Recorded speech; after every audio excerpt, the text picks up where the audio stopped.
다들 아시겠지만 최근 차명진 후보가 세월호 막말을 최근뿐만 아니라 과거 오래전부터 세월호 관련된 막말을 아무렇지도 않게 내뱉었는데, 이번에는 이 김상희 후보를 대놓고 성희롱하는 그런 SNS에 그런 글을 올렸다가 급하게 삭제했어요.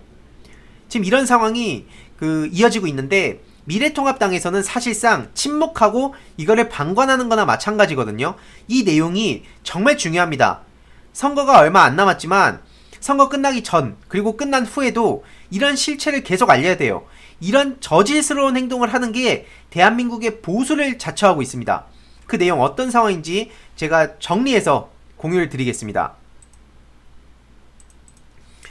최근 세월호 텐트 사과하고 감옥 가라, 차명진 막말 마이웨이, 이런 기사가 나왔습니다. 내용을 요약해보면 이런 건데요. 차명진을 김종인 위원장이 차명진을 통합당 후보로 인정하지 않는다고 선을 그었지만 또다시 세월호 텐트를 언급하면서 마이웨이식 움직임을 보이고 있어요. 최근 11일 자기 지역구인 부천역 앞에서 유세연설을 하면서 당장 세월호 텐트의 진실, 검은 진실, 그리고 땡땡땡이 계속 저기서 저질스럽게 주장하는 쓰리섬 여부를 밝히라면서 그게 없으면 자기가 책임지겠다고 주장을 하고 있어요. 그러면서 입에 담을 수 없는 얘기들을 쫙 하고 있는데요. 지금 중요한 건 차명진이 제명이 아닌 탈당 권유로 총선을 완주한다는 사실입니다. 한마디로 차명진은 저렇게 난리는 난리대로 치고 미래통합당 측은 이제 자기네 당원 아니라는 식으로 꼬리를 자르려고 하고 있어요. 그리고 언론은 침묵하고 있습니다. 이게 현실이에요. 그래서 결국에는 탈당 권유로 결정이 돼서 미래통합당 후보로 선거를 치를 수 있게 된 상황입니다. 이게 도대체 말이나 되는 상황입니까? 김종인 위원장은 제명을 요구했는데 한 단계 낮은 처분을 받은 거고요. 이 차명진 제명 안 한 윤리위 소란만 키워 결국에 이 김종인은 계속 차명진을 이렇게 비판하는 입장을 보이고 있고요. 황교안은 뭔가 되게 난감한 것처럼 하면서 결국에는 말을 아끼고 있는 게 현실입니다. 이렇게 보시는 바와 같이 차명진 지금부터 우리 당 후보 아니다, 우리 당 후보 아니다라고 얘기하면 끝입니까? 대놓고 미래통합당 후보로 선거를 뛸 수 있다는 게 그게 현실이고 팩트입니다. 결국에 차명진은 총선 완주 가능, 고맙다라고 얘기하고 있습니다.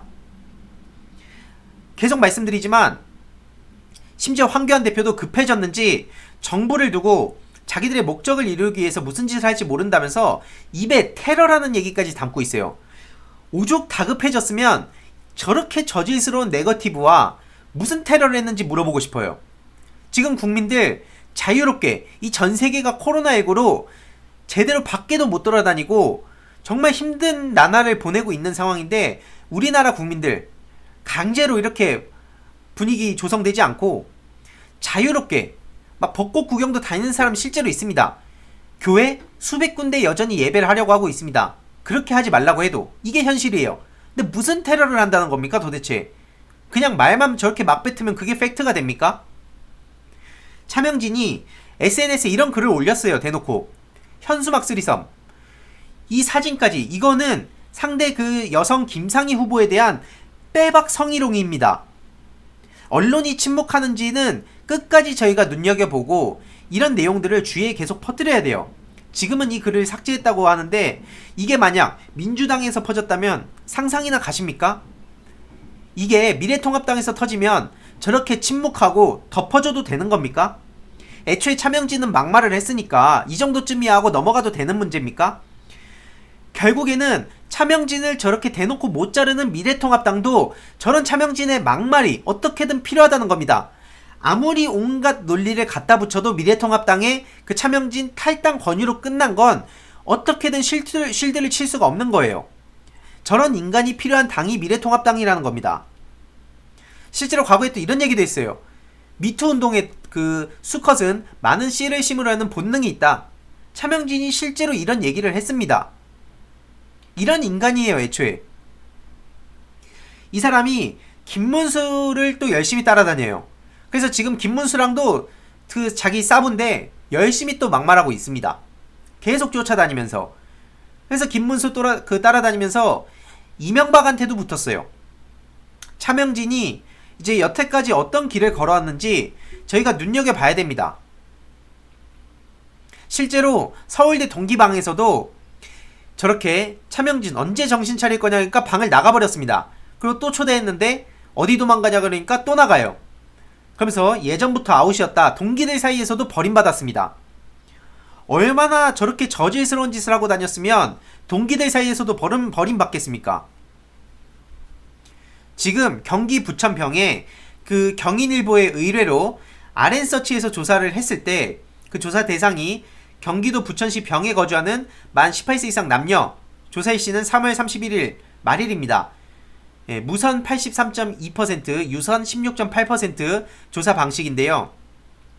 자세한 건 중앙선거 여론조사 심의위원회 홈페이지를 참조하면 되는데 저렇게 압도적으로 김상희 후보가 50%를 넘는 그런 지지율이 이렇게 드러나니까 차명진 26.7%예요. 차명진 지금 오죽 다급해졌는지 저렇게 막말 내뱉고 있습니다. 그리고 계속 말씀드리듯이 미래통합당에선 어떤 명분, 어떤 논리를 갖다 붙여도 저렇게 제명이 아니라 탈당 권유로 끝내버린 건 결국엔 차명진의 저런 막말로 또 자기네들을 지지하는 일부 세력들을 끌어안고 가야 된다는 그 당의 철학을 보여주는 것과도 마찬가지 아닙니까? 그렇지 않은 이상 어떻게 저렇게 대놓고 성희롱을 하면서 상대 후보자들을 되도 않는 비방을 하는 사람을, 그리고 이 유가족들을 2차, 3차 끝도 없이 계속 가해를 하면서 피해를 주고 있는 그런 사람을 저렇게 떡하니 냅두고 있는지 저는, 그리고 대다수의 국민들은 절대 납득을 할 수 없을 겁니다. 이런 내용들이 언론이 침묵을 하면 없는 사실처럼 돼버립니다. 아무리 저렇게 막말을 하고 온갖 혐오와 가짜뉴스를 조장을 하더라도 언론이 침묵하고 국민들이 모르면 결국에는 없었던 일과도 마찬가지라는 거예요. 그렇게 인식을 하게 됩니다. 그래서 이런 내용도 제가 짤막하게 요약해서 공유 드릴 예정인데 주위에다가 널리 퍼뜨려 주시길 바랍니다. 이런 끔찍한 막말 저희 국민들이, 깨어있는 시민들이 주위에 열심히 전하고, 특히 저 지역에 사는 주민분들한테 가장 먼저 전하고, 그래서 이 진실에 대해서 알리고 이번 총선에서 심판하고 총선을 넘어서 앞으로 총선이 끝난 후에도 여태까지 막말하고 가짜뉴스하고 혐오적인 발언했던 사람들 충분히 우리가 응징을 해야 됩니다. 이 내용도 제가 그래서 요약해서 여러분들께 편집을 해서 전해드릴 예정입니다.